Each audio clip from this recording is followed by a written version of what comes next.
দর্শক, রাজধানীর science lab মোড়ে আছেন এই মুহূর্তে সহকর্মী তানভীর খন্দকার। সেখানকার পরিস্থিতি জানতে তার কাছে সরাসরি যাচ্ছি আমরা। তানভীর, সায়েন্স ল্যাব মোড়ের এই মুহূর্তের অবস্থা কেমন দেখছেন আমাদের জানাবেন। আসলে দুপুর 2টা থেকে শারমিন এখন পর্যন্ত আমরা যেটা দেখতে পাচ্ছি থমথমে পরিবেশ বিরাজ করছে, এক ধরনের উত্তেজনা পরিবেশ, দফায় দফায় যে ধাওয়া পাল্টা ধাওয়া সেটা কিন্তু চলমান রয়েছে। আপনি দেখতে পাচ্ছেন এই মুহূর্তে আসলে যারা আসলে বৈষম্য বিরোধী ছাত্র আন্দোলনরত যে শিক্ষার্থীরা তারা কিন্তু এই একদম সায়েন্স ল্যাবের এই সেটেতে রয়েছে এবং অপরদিকে ছাত্রলীগ সহ অনেকে আমরা দেখতে পাচ্ছি এই মুহূর্তে রয়েছে দুপুর 2টা থেকে যে ধাওয়া পাল্টা ধাওয়ার মধ্যে দিয়ে সেই অবস্থা পরিস্থিতি কিন্তু এখনও চলমান রয়েছে। প্রায় 3 ঘন্টা ধরে কিন্তু এই অবস্থা পরিস্থিতি বিরাজ করছে।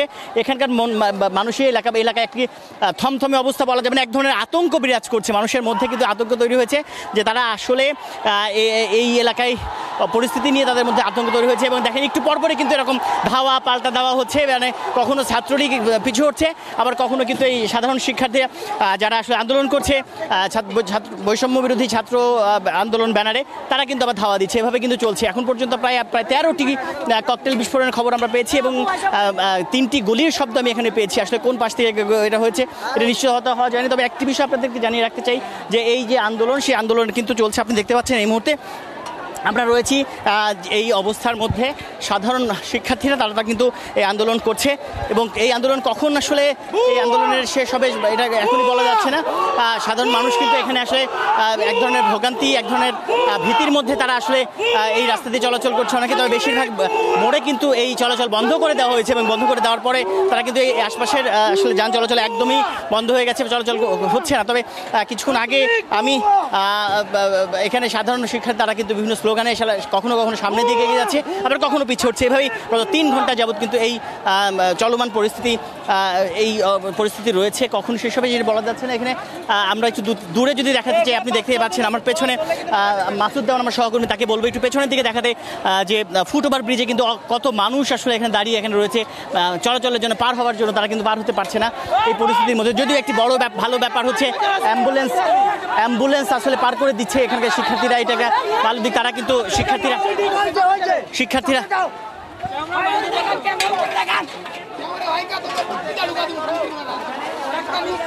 ছাত্র আমাদের মারতেছে না। দর্শক, আমরা দেখতে পাচ্ছেন এই মুহূর্তে আসলে সাধারণ শিক্ষার্থী যারা রয়েছে বৈষম্য বিরোধী ছাত্র আন্দোলনের শিক্ষার্থী, তারা কিন্তু সামনের দিকে অগ্রসর হওয়ার চেষ্টা করছে। মাসুদ দেওয়ান সহকর্মী, তাকে একটু বলবো সামনের দিকে যদি আমরা একটু দেখাতে চাই।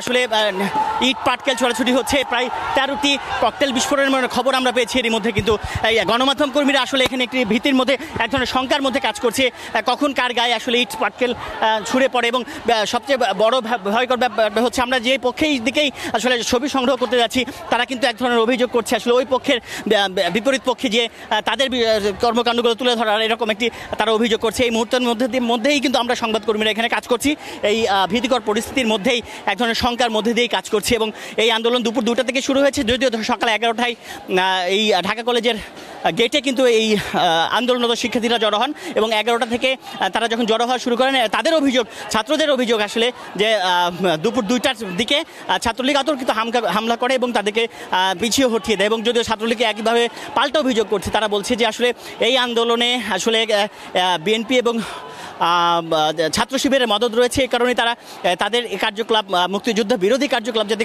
করতে না পারে, এই জন্য তাদের প্রতিহত করতে যে কর্মসূচি, সেই কর্মসূচির অংশ হিসেবে তারা কিন্তু এখানে অংশ নেয়। এবং তারপরেই কিন্তু এখানে শুরু হয়, আপনারা জানেন যে এক ধরনের ভীতিকর পরিস্থিতি, এক ধরনের উত্তেজনাকর পরিস্থিতি তৈরি হয়। বলা যায় এক ধরনের রণক্ষেত্র, দফায় দফায়। কিছুক্ষণ পরপরই কিন্তু এই একই অবস্থা চলছে গত 3 ঘন্টা যাবৎ। কখনো বৈষম্য বিরোধী ছাত্র ইউনিয়ন, ছাত্র আন্দোলন, তার শিক্ষার্থীরা তারা কিন্তু সামনের দিকে এগিয়ে যাচ্ছে, আবার কখনো ছাত্রলীগ সহ অন্যান্য নেতাকর্মী তারা কিন্তু সামনের দিকে তাদেরকে ধাওয়া দিয়ে পিছিয়ে হটিয়ে দিচ্ছে। এই অবস্থায় চলছে। যদি এই পর্যন্ত আমরা প্রায় 10-12 জন আহত হওয়ার খবর পেয়েছি। একটু আগে আমার সামনে একজন ছাত্রলীগের কর্মীকে আমি দেখেছি আহত অবস্থায় পড়ে থাকতে এবং তাকে রক্তাক্ত অবস্থায় পড়ে থাকতে, এবং কিছুক্ষণ পর তাকে কিন্তু সাংবাদিক সহ অন্যান্য যারা এলাকার মানুষজন রয়েছে তাকে ধরে একটি ভ্যানে করে হাসপাতালে পাঠিয়ে দেওয়া হয়। এই অবস্থার মধ্যে দিয়ে কিন্তু চলছে আমার সহকর্মী মাসুদ দেওয়ান, তাকে বলবো এই একটি বিষয় যে আপনাকে তার মাসুদ দেওয়ানের ক্যামেরায় আপনাদেরকে জানাতে চাই। এই পরিস্থিতির মধ্যে কতক্ষণ মধ্যে আসলে এটি শেষ হবে এটা বলা যাচ্ছে না। এই ভীতিকর পরিস্থিতির মধ্যেই এই এলাকার মানুষজন কিছু কিছু করে চলাচল করছে, তবে কখন এটা থামবে এটা আসলে এখনই বলা যাচ্ছে না। তো আমার কাছে শারমিন নিপে ছিল এই সায়েন্স ল্যাব এবং ঢাকা কলেজের যে রাস্তাটি, সড়কটি, সেখানকার অবস্থা। অনেক ধন্যবাদ তানভীর আপনাকে আমাদের সঙ্গে যুক্ত হবার জন্য, এবং আপনি নিজেও সাবধানে থাকুন এবং নিরাপদে থাকুন, এমনটাই প্রত্যাশা করছি।